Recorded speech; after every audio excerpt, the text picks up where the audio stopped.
What's up, everyone? Welcome to Power Play with CJ. As many know, the Toronto Maple Leafs are in an absolute free fall the last few weeks. Really just bottoming out. It's a shame, for some of the best fans of hockey to be subjected to such atrocious play by, one of the flagship organizations in the league. But bottom line, the team just isn't playing well at all. They're not playing well offensively. They're atrocious defensively, and I think what sucks is that they're too far out of it to get into the McDavid and Eichel talks, and the way they're going, they're too far out of it to get back in the playoff picture. So it's like, really stuck between a rock and a negative hard place. But you know, you look at the foundation of the team.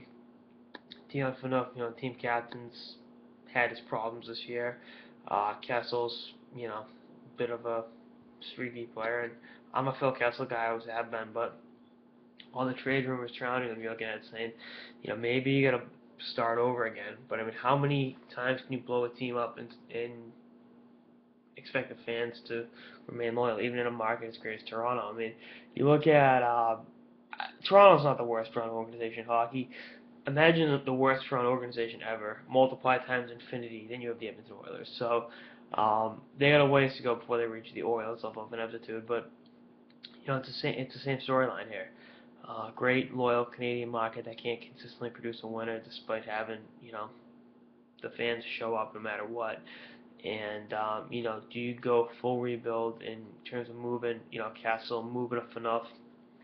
And again, I think that they're too far um, ahead in the standings to get into that McDavid, Eichel talk and really drive the franchise-changing guy. But you look back in the Kessel trade, and again, as much as I'm a Phil Kessel guy, I'm also Tyler Seguin and a Dougie Hamilton guy. And the Sagan's one of the league's leading scorers.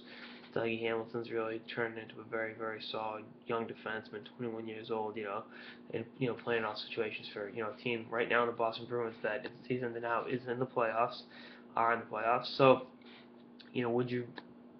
And I know you're dealing with draft picks and everything, but I think you'd be foolish to turn down Sagan and Hamilton for Kessel, and obviously that wasn't the way the trade happened. I mean, obviously Sagan since moved on as well, but you see what I'm saying. A lot of missed opportunities in the last decade with the Leafs organization, and I think last year when they made the Bernier trade, they should have gone more aggressive in terms of shoring up that defense score. They're giving up too many shots per game. Last year they had that big collapse in March. This year it's happening in January.